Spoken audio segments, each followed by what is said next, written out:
O seguinte vídeo é a resenha do artigo A Física Clássica de Cabeça para Baixo, como Einstein descobriu a teoria da relatividade especial, realizado pela aluna Gisele Cardoso Lima, da Universidade Estadual do Ceará, aluna de licenciatura em Física. Na introdução do artigo, o autor vai, de um modo geral, explicar um pouco a teoria da relatividade, comparando com o tempo em relógios e o comprimento de uma régua, mostrando que esses objetos vão diferenciar conforme o referencial adotado. Já que na física clássica a gente adota referenciais inerciais, a gente vai ver que na relatividade especial, tanto o espaço como o tempo vão variar conforme este referencial adotado. E logo mais, com a relatividade geral, veremos que a distribuição de massa e a energia do universo também vão influenciar. O autor vai esclarecer que esses conceitos de espaço e tempo, mesmo contradizendo as experiências do nosso dia a dia, foi a mudança necessária para que fosse possível que Einstein reconciliasse dois princípios, o da relatividade e o princípio da constância da velocidade da luz. No capítulo 2, Uma Conversa em Maio, o autor vai descrever um pouco da vida de Einstein quando ele trabalhava em Berna. Foi ali, numa manhã de maio, visitando um de seus amigos do escritório de patentes, que eles discutiram a respeito da eletrodinâmica dos corpos em movimento. Nessa conversa, mais do que de costume, Bessel interrompe Einstein com perguntas acaloradas, sempre retornando ao mesmo ponto de partida, discutindo o comportamento de corpos em sistemas inerciais que se movem um com relação ao outro, tecendo considerações sobre quais mudanças nas grandezas elétricas e magnéticas poder-se-ia medir em tais sistemas inerciais. A questão era explicar que qualquer corpo em movimento relativo e uniforme entre dois observadores pudessem ser detectado de uma maneira eletromagnética. O autor relata as experiências de Lorentz, onde suas teorias satisfazem a concepção de Einstein. Em particular, nela se podia encontrar aquele obscuro conceito de éter, imaginado como sendo portador dos fenômenos eletromagnéticos, e deste modo também da luz, em analogia aos meios portadores das ondas, de som ou das ondas do mar. Havia também uma variável auxiliar para o tempo, o chamado tempo local, não diretamente acessível à verificação experimental e necessário em um teorema, e com o auxílio da qual era possível calcular os fenômenos magnéticos em corpos em movimento. O autor também relata a hipótese de um estranho encurtamento do comprimento dos corpos na direção do seu movimento em relação ao éter. Esta instigante conversa traz a Einstein a solução dos seus onde anos depois, em 30 de junho de 1905, Einstein publica o seu artigo A Aerodinâmica dos Corpos em Movimento, inaugurando assim a teoria especial da relatividade. Lembrando o autor que este trabalho traz um outro reconhecimento à determinação da nossa compreensão diária dos conceitos de tempo e espaço. No capítulo 3, Problemas de Fronteira da Física Clássica, o autor vai se questionar como uma simples conversa entre Einstein e Bessel, naquele maio de 1905, poderia concluir as mudanças nesse conhecimento da relatividade especial de Einstein. Como uma conversa tão informal poderia ser o ponto final de um longo processo que havia envolvido praticamente toda a juventude de Einstein.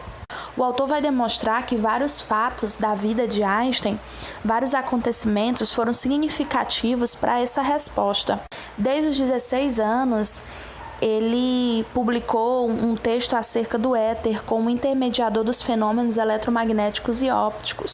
Além de, no ano seguinte, ele tenta responder à pergunta de como uma onda de luz parecia para um observador que se movesse próximo à velocidade da luz na direção da propagação de uma onda, devendo-se observar uma espécie de onda estacionária, mas algo assim parecia não existir.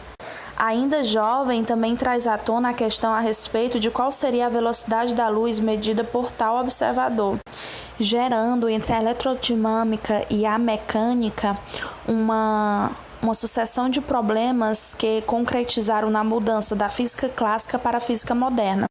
O autor ainda esclarece que a divisão da física em mecânica, teoria do calor e eletromagnetismo é o estudo das fronteiras entre essas divisões que trouxeram novos horizontes para que fosse possível a mecânica moderna, tornando-se assim um ponto de partida.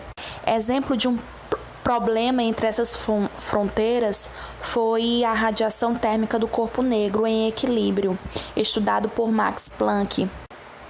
Este problema tornou-se um dos cernes da mecânica quântica. Outro problema fronteira era o da eletrodinâmica dos corpos em movimento, que estava ali entre as fronteiras da mecânica e do eletromagnetismo. Foi a partir daí que Einstein desenvolveu a sua teoria da relatividade.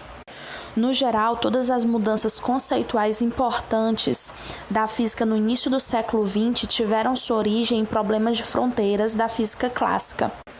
O autor esclarece que essa nova resolução de problemas de fronteiras da física é uma nova perspectiva que se desenvolve a partir de 3 etapas: a fase da experimentação, a da teorização e a da reflexão, que serão vistas nos próximos capítulos do artigo.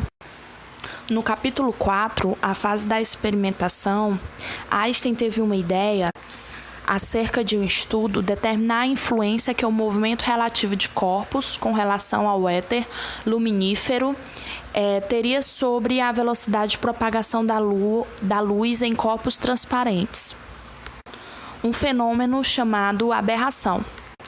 Nesse problema surgem 2 dificuldades. A primeira é, se por uma hipótese torna-se a luz como sendo um movimento ondulatório no meio como éter, a adição de velocidades vale somente se for feita a hipótese adicional de que este meio luminífero se encontra em repouso. Caso surgem várias complicações.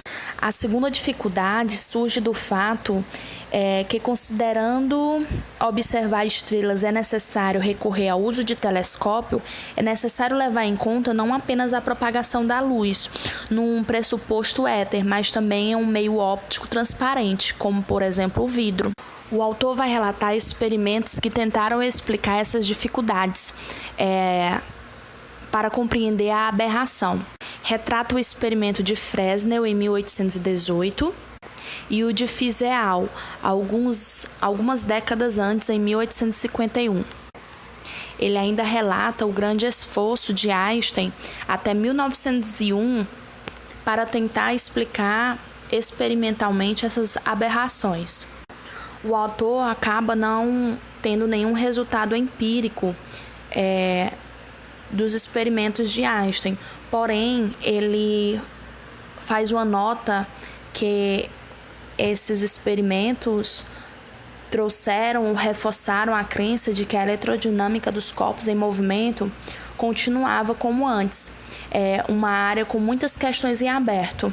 Concluindo que nessa fase, Einstein se tornou ciente de que todos os fatos empíricos necessários a uma eletrodinâmica de corpos em movimento encontravam-se sobre a sua mesa.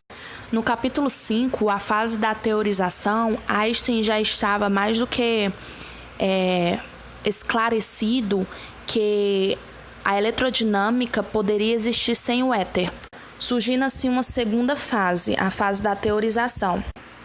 Einstein procurava uma fundamentação conceitual de toda a física. O autor relata, através das cartas de Einstein, que ele buscava uma realidade que se baseava em tentativas de abordagem microscópicas que explicasse a inter-relação de fenômenos físicos aparentemente dispares, como por exemplo a relação entre a condutividade térmica e elétrica dos metais, a chamada atomismo interdisciplinar. Concluindo que Einstein decidiu por trabalhar numa teoria corpuscular da radiação, análoga à de Newton, criada no século XVII. Dessa maneira, permitiria olhar simultaneamente um grande número de problemas por um novo ângulo. entre eles o problema da radiação do corpo negro, estudado por Planck. Mesmo com essa nova visão, Einstein se encontrava num beco sem saída novamente, chegando à conclusão de que o seu novo caminho não poderia passar pela teoria de Lorentz. Chegando assim na sua última fase, a fase da reflexão, a fase decisiva para o nascimento da teoria da relatividade especial. Einstein se encontrava reinterpretando a teoria de Lorentz, mesmo que aparentemente nada pudesse ser melhorada. O autor irá transcrever a evolução de Lorentz na sua pesquisa e nos seus cálculos. No entanto, o autor ressalta que Lorentz associou as suas transformações numa interpretação que difere fundamentalmente daquela que será a futura teoria da relatividade, O autor trata esse processo com a analogia de colocar de cabeça para baixo. Resumindo, para a teoria de Lorentz, o éter era um conceito central e as novas variáveis para o tempo e o espaço apenas grandezas auxiliares. Já na teoria de Einstein da relatividade, o éter não desempenha qualquer papel, ao passo que as variáveis auxiliares de Lorentz são os novos e fundamentais conceitos de tempo e espaço. Em todo caso, estabelecendo uma mudança de perspectiva. O autor conclui que a teoria da relatividade especial nasceu de encontro dos pontos de vista únicos de Einstein acerca da crise dos fundamentos da física clássica, com abrangente. O autor conclui uma nova fase de reflexão, uma que fosse substancialmente além desta teoria, retrocedendo para antes dela, com questões que pudesse verificar o comportamento estranho de corpos e processos em referenciais móveis, perguntando como se comportam então escalas e relógios em tais sistemas. O que significa exatamente quando se diz que um evento acontece simultaneamente a outro evento ou como se pode determinar isto? Tais perguntas permitiram a Einstein reconhecer no problema da simultaneidade de eventos em dois sistemas em movimento relativo o passo fundamental para a solução de seu problema. No capítulo 7, o início de uma revolução, ao final de uma conversa entre Einstein com Bessel, em 1905, ele pôde ajustar suas reflexões conseguindo unificar dois níveis de conhecimento, o teórico e o prático, de uma forma inovadora, de um conceito onde o tempo ligava-se a um modelo fundiado no conhecimento prático sobre a medida de tempo em diferentes locais, com a previsão teórica sobre a propagação da luz, cujas bases se encontravam em estudos especializados da eletrodinâmica de corpos em movimento. Com essa ligação e o novo conceito de tempo e espaço, os trabalhos de Einstein tornaram-se o ponto de partida de uma revolução científica, que não se restringia a uma única área específica da